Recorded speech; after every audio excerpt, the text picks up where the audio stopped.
All right, we're going to go ahead and talk about how to create a new vendor inside of QuickBooks.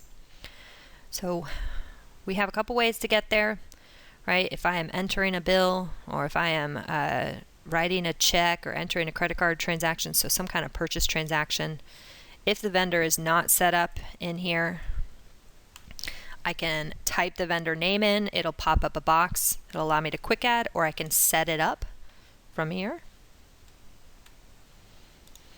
All right, I can come up to vendors and go to my vendor center here. I can go to my vendor center quick icon on my icon bar if I have it, or I can also click on just vendors right here. All right, so once I'm in the vendor center, I can come up and select a new vendor. Vendors are the only fields that, well, not the only, but one of the few fields that you can't have subs, right? You can't have a sub vendor. Which would be an interesting thing to be able to have. So vendor name, this field, similar to customer name, this field has to be unique. So if you have multiple AT&T accounts, or if you have multiple, I don't know, gas and utility accounts, the vendor name has to be unique. Okay, so what do people do a lot of times? If you did not have, or if you have multiple AT&T accounts as an example, they'll put the last 4 digits of the AT&T account number in the name field with it, okay, because this field has to be unique. It will not allow you to have 2 vendor names here with the same name. Down below here, company name, they can say AT&T. Pay, in another field we'll talk about, like write on check. What do you want the name on the check to be? AT&T can be used there as many times as you want, but this field has to be unique. Okay. So opening balance, as in other videos, do not suggest you use this field. If you owe them money as of the time when you're setting them up as a vendor, and then you use this field, let's say I owe Fourlane $500, and I put it in this field, and then after I set them up, I go in and put in a bill for $500, it'll duplicate it, right? Because this is not an information only field. This is going to create a transaction. We do not suggest using this area right here. In some of the versions of QuickBooks, you can turn off the ability for people to enter data in these fields. Under your edit and preferences, under accounting, we have the hide opening balance fields, right? So for those higher level customers, definitely want to do that, because we don't want our AP clerks accidentally using that field and creating extra work for us to go clean up. All right, address information, company name. Realistically, the only field that you have to fill in when you set up a vendor is the vendor name. That's it. Of course, the rest of this information helps us out when we need to contact this vendor or anything else. So it's useful, not required. So I can come in here and say Fourlane. You can force some things to be required if you have some custom fields, but anyway, so I can put in Fourlane. Notice as soon as I put the company name here, it does put it down below here, and we'll talk about that box in a second. I can put in, first name, last name, job title, phone number, email address, CCE, fax number, any information that I get from this vendor. Down below here in the address details field, okay, so we have our billed from, and then we have our shipped from. All right, the billed from field is super important. You want to make sure that that first line is your vendor name, okay? Because this is your window. So when you cut a check, right, and you put it in the envelope, and there's that little window, and it tells the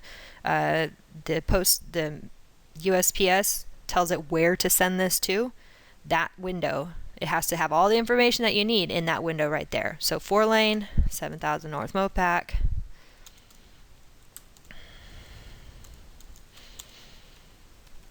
Whatever it is. Okay. So again, make sure that that top line, if you have a care of,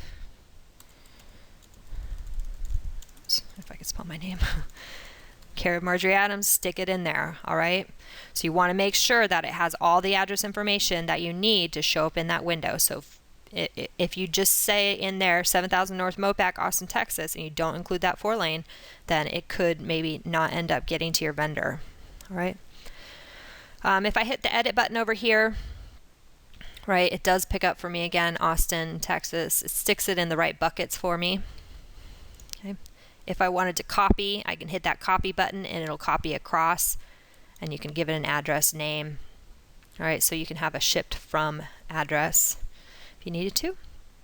Under payment settings here, we can set up the account number. This field's actually pretty powerful when it comes to the vendor side. On the customer side, it's not as effective, but on the vendor side, it is pretty effective because if they give you an account number, you can have that print out on your check, right? So again, gas, utilities, AT&T, all these companies that do assign you account numbers, it is important to include those account numbers when you're making their payments to them, because perhaps we forgot to include the payment stub.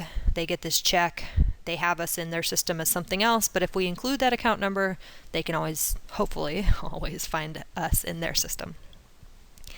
All right, payment terms. These are default terms, right? So if I have it set up as net 30, this is a default term. I can edit it on the individual transaction. I can change the print name on check as, right? So I call them Fourlane, right? But they have a DBA or anything like that. I can set the DBA, or maybe Fourlane is the DBA. I can set up the print name on check as in here. So let's say we needed it to say Fourlane LLC or Fourlane Inc. because we're a corporation. Then you can change that. So that's again a way for us to print the name on the check. So if it says AT&T-55582, right?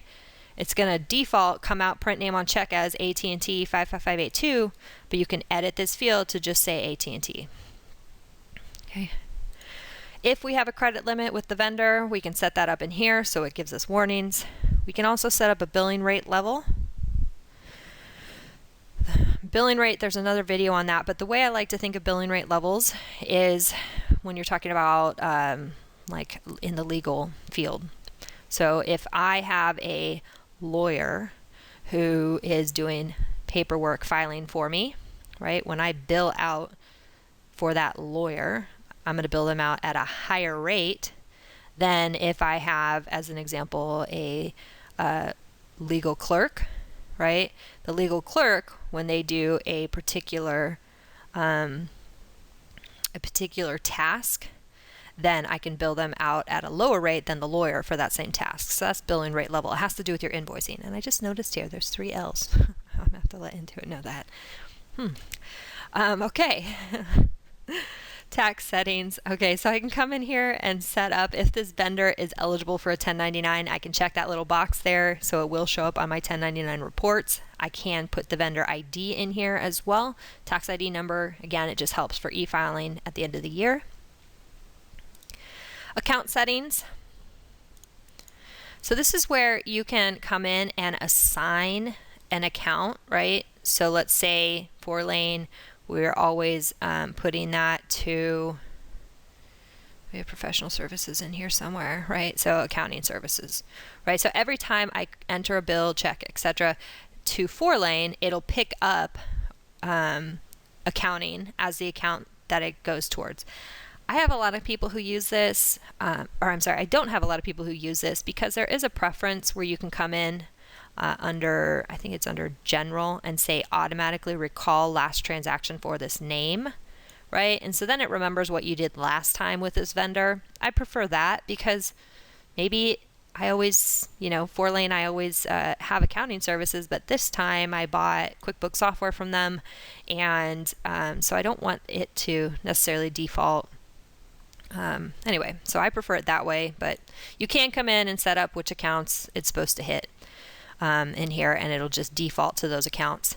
The other thing I like best about the preferences here with the automatically recall last transaction is because it also pulls up the last amount, which, if we pay Fourlane $500 a month, $500, and then 1 month it's $3,000 or something like that, it kind of is a trigger. It's like a way for me to be reminded why is this bill so high, especially when it comes to things like utilities, etc., right? So if it recalls the last transaction, last month you paid $50, this month you got a $400 bill, it's a way for you to kind of remind yourself or check yourself almost.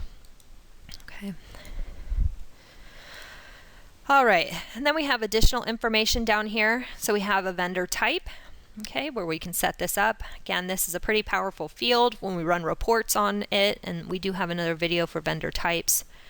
We do have in Enterprise, you can assign a class at the at the name level, right? And where that's helpful is that it's a default class that's filled in. So if you are having, like, your staff is putting in information all day long, and you go in and you run that P&L by class report and you have a ton of data in the unclassified section, this is a way to possibly help alleviate that pain, because if we have a default class, at least it fills in a class. Now again, on the transaction, you can edit it.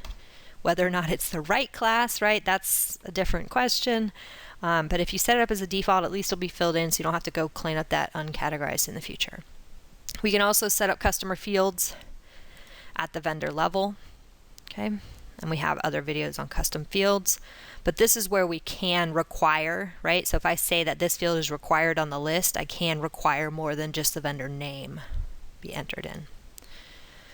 One thing I skipped over here with the tax settings, so if we do get a W-9 from from a vendor, once I have the vendor set up, I can attach, right, to the vendor. You can attach at the transaction level, but you can also attach at the vendor level. You can attach that W-9, so you can scan it in and attach it for future reference. All right, so that's how to create a vendor in QuickBooks.